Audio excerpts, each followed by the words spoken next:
কেন, কিসের জন্য? আমরা তো হারিনি যে যাব। হারলে আমি যদি শপথ নিতে যেতাম তাহলে আমি রেজিগনেশনটা করতাম। এখন তো কোয়েশ্চেন ডাজন্ট অ্যারাইজ। জোর করে দখল করে যদি কেউ মনে করে যে আমি কি রেজিগনেশন দিতে হবে, no, not that. Now also I want to say that we didn't lose the election. It is their forceful attempt to defeat us. Officially they may, through election commission, can defeat us.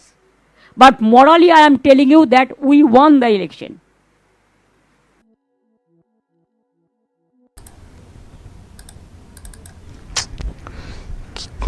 কার পাল্লাই পড়েছি দর্শক। যেটা আন্দাজি করেছিলাম, বলেছিলাম না যে উনি হেরে গেলেও হার স্বীকার করবেন না, হেরে গেলেও উনি কাপ চাইবেন, বিশ্বকাপ চাইবেন। তো এখন হেরে গেছেন, বলছেন আমি পদত্যাগ করব না। কেন? আমি তো হারিনি, আমাকে তো জোর করে হারানো হয়েছে, তো আমি তো হারিনি, পদত্যাগ করব কেন? আমি তো যাব না রাজভবন, শপথের ব্যাপার থাকলে আমি যেতাম, পদত্যাগ করতে তো আমি তো যাব না, আমাকে তো জোর করে হারানো হয়েছে। 80 না কত সিট পেয়েছে টিএমসি, 207 বিজেপি, টোটাল নাম্বার হচ্ছে 294। তার মধ্যে একটা আসনে এখনও ভোট বাকি আছে। এখনও বলছেন আমি হারিনি, আমাকে জোর করে হারানো হয়েছে, আমি তো যাব না। বেশ মুশকিল। উনি পদত্যাগ করবেন না বলছেন, আমি শুধু ভাবছি, যেটা ভাবছিলাম আগেও, নবান্নে উনি না চলে যান। পদত্যাগ করবেন না মানে মুখ্যমন্ত্রী থাকতে চাইছেন এখনও, তাহলে নবান্নেও হয়তো যেতে পারেন, চলে যেতে পারেন নবান্নে। আমি সেই জন্য কদিন ধরে বলে আসছি, নবান্নের যে সব সিকিউরিটি, যা সব ব্যবস্থা করা আছে, সেটাকে একটু আঁটাসাঁটো করতে হবে কিন্তু। কারণ ইনি ফটাং করে না চলে যান, গিয়ে না আবার উঠে বসে থাকেন এবং বলেন আমি আর নামবই না এখান থেকে, ব্যাগপত্র গুছিয়ে হয়তো নিয়ে চলে যাবেন, আমি আর নামবই না, দেখি কার ক্ষমতা আছে আমাকে এখান থেকে নামানোর। হয়তো উপরে উঠে ভিতর থেকে খিল দিয়ে বসে থাকতে পারেন। যা সব চালচলন দেখছি, জিন্দেগিতে কোথাও দেখেছেন একটা মিনিমাম লজ্জা যাদের আছে তারা এই রকম করবেন? আরে আমাকে হারিয়ে দিয়েছে, জোর করে হারিয়ে দিয়েছে, আর সব আইনি রাস্তা আছে, করুন না। কিন্তু কমিশন তো একটা সাংবিধানিক, একটা তো প্রতিষ্ঠান, তো তারা তো ঘোষণা করে দিয়েছে। আপনি মানেন বা না মানেন, যদি ধরুন কোনো খেলার মাঠে আম্পায়ার যদি আউট দিয়ে দেন কাউকে, তাকে উঠতেই হবে, এটা নিয়ম। আম্পায়ারকে সেই পাওয়ার দেওয়া আছে এবং খেলার নিয়মে সেটা মানতে বাধ্য। আপনি আউট হয়ে গেছেন, যদি বলেন আমি আউট হয়নি, কেউ রাখবেন নাকি? না, উঠতে চাইলে লাথি মারতে মারতে তুলে দেবেন? কি নিয়ম আছে, মানে কি সিস্টেম কি? তো আপনি মানবেন কি মানবেন না সেটা আপনার ব্যক্তিগত বিষয়। নির্বাচন কমিশন একটা সাংবিধানিক সংস্থা, তারা ভোট পরিচালনা করেছে, সার্টিফিকেট ইস্যু করেছে, আপনি হেরে গেছেন, আপনাকে মানতেই হবে। তো উনি বলছেন আমি মানব না, মানে কতটা ছ্যাবলামি পাগলামি মানে হলে এটা করে থাকেন, কতটা ছ্যাবলামি পাগলামি কি শুরু করেছেন দর্শক, কি শুরু করেছেন? আমি যেটা বলতে রয়ে গেলাম, যে ফটাং করে উঠে না পড়েন নবান্নে, পাগলদের ওঠা মতো উঠে না আবার বলতে শুরু করে দেন আমি নামবো না, তখন আবার ওই দমকলকে আনতে হবে। আমি বলেছিলাম দমকলকে আনতে হতে পারে। উনি আগে থেকেই শুরু করেছেন, যখন থেকে সে কাউন্টিংয়ের আগে থেকে উনি আগে থেকেই বলতেন, দেখবেন আগে বিজেপির রেজাল্টকে দেখাবে, ওরা জিতছে, মানে এরকম ওরা প্ল্যান করেছে, তারপরে আমাদেরটা শেষে দেখানো হবে, ফলে কেউ ছেড়ে আসবেন না কাউন্টিং হল। আসলে উনি তখনই বুঝে গেছিলেন হারের দিকেই সবটা আছে, ফলে এইরকম ট্রেন্ড সেটা আসবে, যাতে করে কেউ না চলে আসেন, সেই জন্য তখন থেকে উনি বলছেন। তো ঠিক আছে, কর্মীদেরকে চাঙ্গা রাখার জন্য, হলেতে বসিয়ে রাখার জন্য হয়তো বলেছেন। আবার তো নিজে ছুটেছিলেন যখন ওই মুসলিম অধ্যুষিত ওয়ার্ডের মানে গণনা হচ্ছিল, তখন উনি চলে গেছিলেন ভবানী ওই সাখাওয়াত মেমোরিয়াল হলে, তখন অনেকটা এগিয়ে ছিলেন, 15,000 না কত। তারপরে যেই হিন্দু অধ্যুষিত ওয়ার্ডগুলোর ইভিএম আসতে শুরু করে কাউন্টিংয়ে, তখনই ধপধপ করে নামতে শুরু করে। আর যেই ক্রস করে চলে গেছেন শুভেন্দু অধিকারী একটি রাউন্ড শেষে, তখনই চলে এসছেন। তখন বুঝে গেছেন যে এখানে যখন ক্রস করে চলে গেলে আর তো হবে না, আরও তো মাইনাসে যাবে, কারণ ওই সব বাকি যে ওয়ার্ডের ভোট, সেখানে উনি নিশ্চয়ই আন্দাজ করেছিলেন যে ওখানকার ভোট আমার দিকে আসবে না, হিন্দু অধ্যুষিত এলাকা। তো চলে এসছেন, কিন্তু আসার পথে উনি বলে এসেছিলেন আমাকে ধাক্কা মেরেছে, আমাকে লাথি মেরেছে, আর সব লুট হয়ে গেছে। আসলে হারছেন নিশ্চিত জেনে বেরিয়ে চলে এসেছিলেন।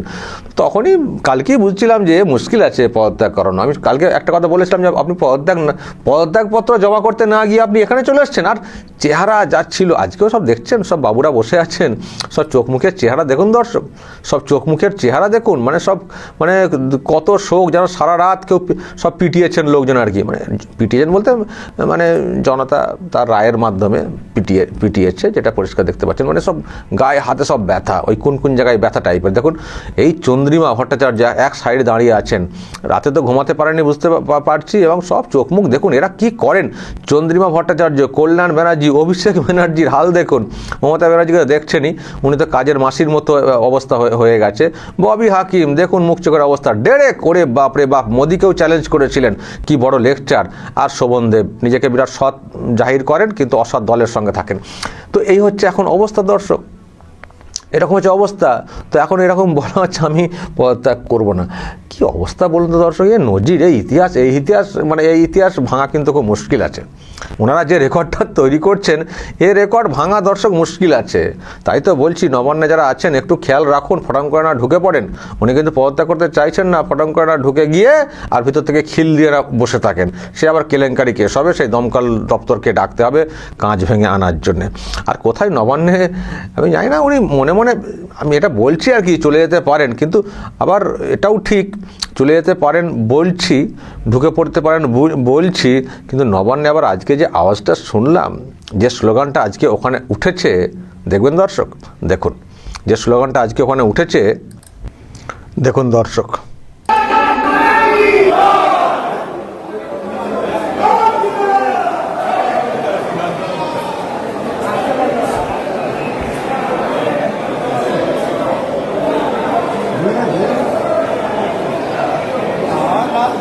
আওয়াজ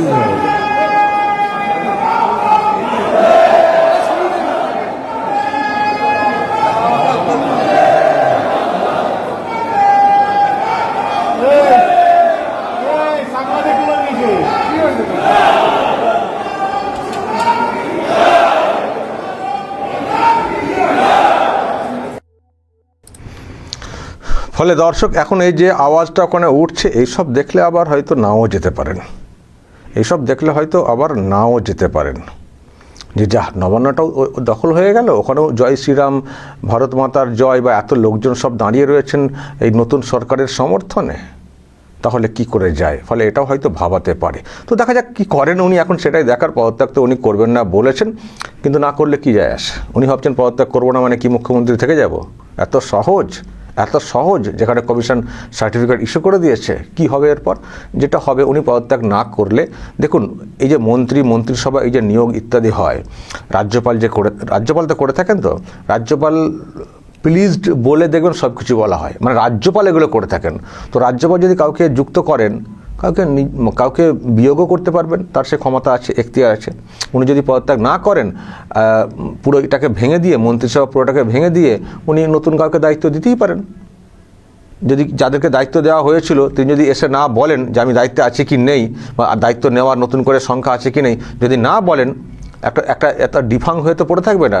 উনি সেটাকে নিজের, যেহেতু রাজ্যপালের ইচ্ছেতে সব কিছু হয়, তাহলে ওনার ইচ্ছেতে আবার উনি বলবেন আমি এটা করে দিলাম। তাহলে মুখ্যমন্ত্রী এলেন কি না এলেন তাতে কোনো যায় আসে না, কিন্তু একটা সৌজন্যের ব্যাপার থাকে, একটা সিস্টেম, যে যিনি হারবেন তিনি এসে পদত্যাগপত্র জমা করবেন, যাদের সংখ্যা বেশি হবে তারা সরকার গঠন করবেন। এই যে একটা ট্রানজিশন, এবং এই ট্রানজিশনটাও খুব সুমধুর একটা হওয়ার বিধান আছে, মানে এরকম নিয়ম আছে যে যারা যিনি চলে যাচ্ছেন তিনিও আসবেন, যিনি নতুন করে মুখ্যমন্ত্রী হবেন তিনিও থাকবেন একসঙ্গে। দেখবেন 11 কথা মনে করুন না, 11তে যখন শপথ নিয়েছিলেন মমতা বন্দ্যোপাধ্যায়, তখন তো বুদ্ধদেব ভট্টাচার্য তো নিজে উপস্থিত ছিলেন তো শপথ গ্রহণ অনুষ্ঠানে, তো সৌজন্য দেখিয়েছিলেন। এবং আমি আবার কালকেও বলেছি, যখন আভাসটা হয়ে গেছিল পরিবর্তনের, 4টের মধ্যেই বুদ্ধদেব ভট্টাচার্য তিনি কিন্তু এরকম কোনো চ্যালেঞ্জও করেননি। অভিযোগ তার তরফ থেকে হয়তো উঠেছিল, কিন্তু তিনি মানে আভাস দেখে, মানুষের আভাস যেহেতু এসছে, কমিশন যেহেতু সেটা পরিচালনা করছে, তিনি কিন্তু পদত্যাগপত্র জমা করে দিয়ে চলে এসেছিলেন।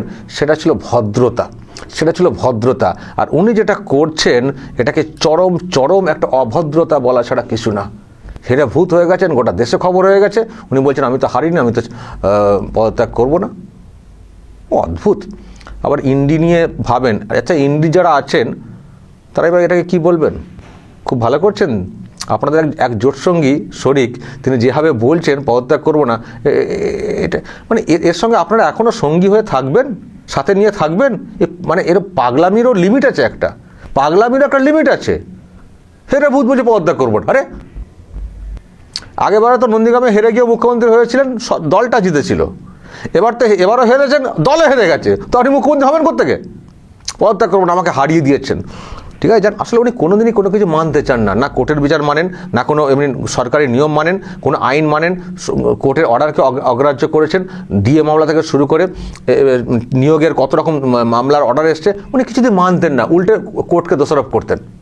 এবার তো জনতার আদালতে রায় এসছে, এটা তো বলতেন যে আমরা কোর্ট মানি না আর মানি না, জনতার আদালতেই আমরা আসলে বিচার চাই। তো জনতার আদালতেও তো আপনারা হেরে গেছেন, তো সেটাও মানবেন না, সেটাও মানবেন না, তো মানবেনটা কি? জীবনে খুব খারাপই আছে, জীবনে খুব দুঃখ আছে। একটা ন্যূনতম সম্মান নিয়ে আপনি যেতে পারছেন না, একটা ন্যূনতম সম্মান নিয়ে আপনি যেতে পারছেন না। প্রিয় দর্শক, এতক্ষণ আপনারা দেখলেন পিএনএস নিউজ ইউটিউব চ্যানেলে ভিডিও। মমতা ব্যানার্জি ক্ষমতা কিছুতেই ছাড়বে না। মমতা ব্যানার্জি নরেন্দ্র মোদির কাছে গোহারা হেরেছে।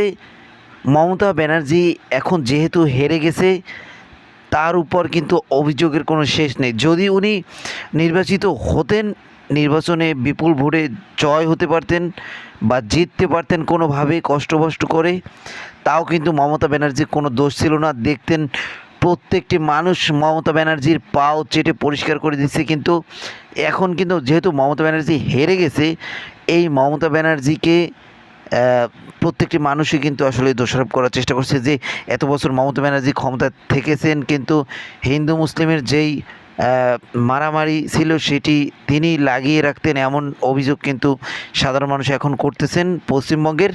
প্রিয় দর্শক, এরকম আরও আপডেট নিউজ পেতে আমাদের এই ইউটিউব চ্যানেলটিকে একটি সাবস্ক্রাইব করে দিন এবং একটি লাইক দিন, যাতে করে পরবর্তী ভিডিও আপলোড করার সাথে সাথে আপনার কাছে একটি নোটিফিকেশন চলে যায়, আপনি সবার আগে আমাদের ভিডিওটি দেখতে পারেন। প্রিয় দর্শক, ভালো থাকবেন, সুস্থ থাকবেন।